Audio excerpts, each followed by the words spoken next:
विशाल news, आवाज हिंदुस्तान की। Samajwadi party के राष्ट्रीय महासचिव एवं राज्यसभा सांसद रामजीलाल सुमन ने मोदी सरकार द्वारा संसद में प्रस्तुत 130वां संविधान संशोधन विधेयक की तीव्र आलोचना करते हुए कहा कि सरकार इस विधेयक को प्रतिपक्ष के नेताओं के खिलाफ एक औजार बनाना चाहती है। विधेयक के अनुसार 5 वर्ष या उससे अधिक की सजा वाले मामलों में पंजीकृत अपराध के बाद यदि मुख्यमंत्री या मंत्री 30 दिन तक कारागार में निरुद्ध रहता है तो उसे उस पद से हटा दिया जाएगा। यदि किन्हीं परिस्थितियों में केंद्र में प्रधानमंत्री राष्ट्रपति को राज्यों में मुख्यमंत्री राज्यपाल को अपनी संस्तुति या सलाह भी नहीं देते हैं तो भी वह मुख्यमंत्री या मंत्री अपने पद पर आसीन नहीं रहेगा। विशुद्ध रूप से एक तानाशाही कदम है और देश में प्रतिपक्ष सरकारों को अपदस्थ करने का ये विधेयक एक साधन मात्र है। यद्यपि इस विधेयक में प्रधानमंत्री को हटाने का भी प्रावधान किया गया है, लेकिन ये मात्र दिखावा और अव्यवहारिक है। क्या ये संभव है कि कोई भी प्रधानमंत्री स्वयं को पद से हटाने के लिए सलाह देगा? ये सर्वविदित है कि मोदी सरकार राष्ट्रीय स्वयंसेवक संघ की बैसाखियों पर टिकी है। पूरी दुनिया जानती है कि आरएसएस का आदर्श हिटलर है।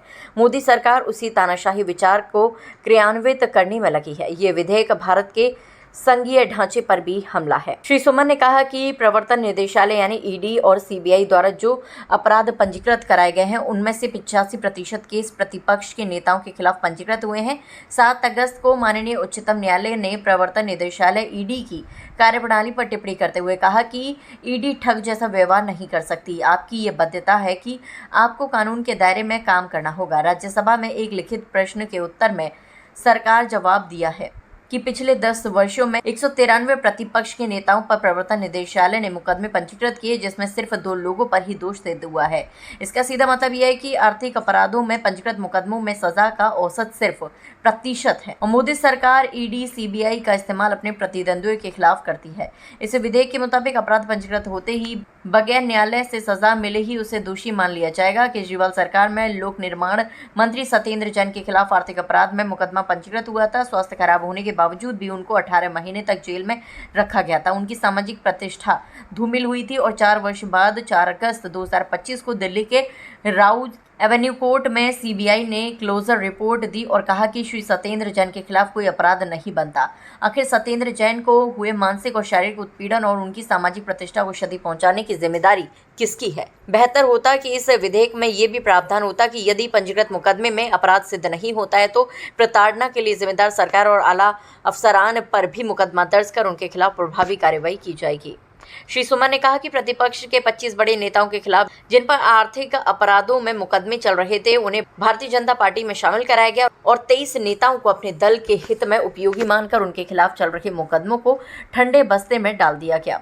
असल में चुनी हुई सरकारों को स्थिर करना, विपक्षी नेताओं को जेल में डालना, विपक्षी पार्टियों को तोड़ना ही इनका एक सूत्रीय कार्यक्रम है। मोदी सरकार निरंकुश है। इनका प्रत्येक कदम इनके तानाशाह होने की पुष्टि करता है। देश की जनता को इनके वास्तविक चरित्र को पहचान कर इस काले कानून के खिलाफ जन विरोध करना चाहिए। अभी देश की संसद में 130वां संविधान संशोधन विधेयक प्रस्तुत किया गया है और इस विधेयक का मतलब प्रतिपक्ष के नेताओं का उत्पीड़न करना, उन्हें परेशान करना ही सरकार का एक सूत्री कार्यक्रम है। ये जो संशोधन विधेयक है, उस संशोधन विधेयक के मुताबिक अगर किसी मुख्यमंत्री या मंत्री के खिलाफ कोई अपराध पंजीकृत हुआ है और उसमें 5 साल से ज्यादा सजा का प्राविधान है और वो मंत्री या मुख्यमंत्री अगर 30 दिन जेल में रहा है तो उसको अपना पद त्यागना पड़ेगा। सबसे बड़ा सवाल यह है कि ये जो प्रवर्तन निदेशालय है और सीबीआई है, ईडी और सीबीआई है, इनमें 95% केस जो रजिस्टर्ड हुए हैं, पंजीकृत हुए हैं, वो प्रतिपक्ष के नेताओं के खिलाफ और इन दोनों एजेंसियों का दुरुपयोग हुआ है। अभी 7 अगस्त को उच्चतम न्यायालय ने इन दोनों संगठनों के बारे में, इनके काम करने का जो तरीका था उसके बारे में टिप्पणी की कि आपको ठग जैसा व्यवहार नहीं करना चाहिए। और सबसे महत्वपूर्ण बात है कि संसद में एक लिखित जवाब में सरकार ने खुद स्वीकार किया है कि जो मुकदमे रजिस्टर्ड होते हैं, पिछले 10 वर्षों में 193 मुकदमे पंजीकृत हुए। ये सरकार का जवाब है राज्यसभा में। और सिर्फ 2 लोगों के खिलाफ दोष सिद्ध हुआ। इसका मतलब क्या हुआ? इसका मतलब ये हुआ कि खाली 1% लोगों के खिलाफ दोष सिद्ध हुआ। कुल मिलाकर के प्रतिपक्ष के लोगों को परेशान करना, उनके मुख्यमंत्री और मंत्रियों को हटाना ही सरकार का एक सूत्री कार्यक्रम है। और इनका हाल यह है कि 25 प्रतिपक्ष के बड़े नेता उन्होंने अपनी पार्टी में शामिल कराए, जिनकी उपयोगिता थी। 23 के खिलाफ जो आपराधिक मामले चल रहे थे, वो ठंडे बस्ते में डाल दिए। कुल मिलाकर के ये तानाशाही कानून है। और इस तानाशाही कानून की जितना आलोचना की जाए कम है। देश की जनता से मैं आग्रह करना चाहूंगा कि ये जनविरोधी जो कानून है, हिटलरशाही कानून है, पूरे देश के लोगों को एक स्वर से इस कानून का विरोध करना चाहिए। है अपराध तय होने का मतलब अपराध किया या नहीं किया है, इसको अदालत तय करेगी।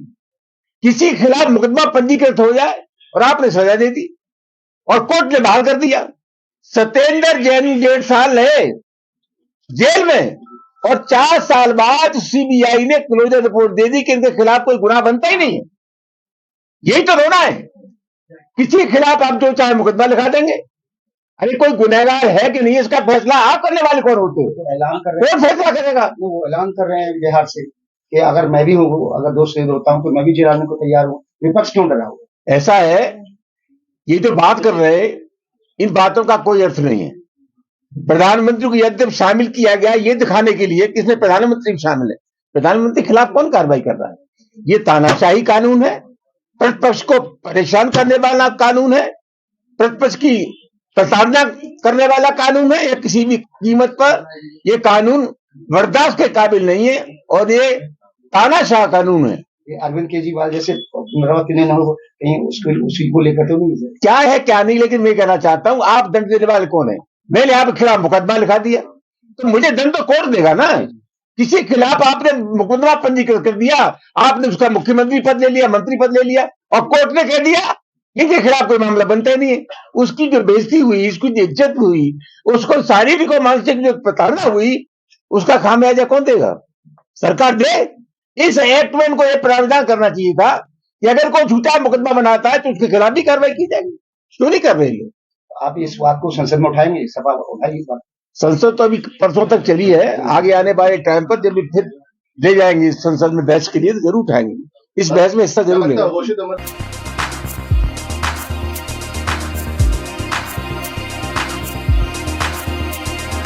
तत्काल न्यूज, आवाज हिंदुस्तान की।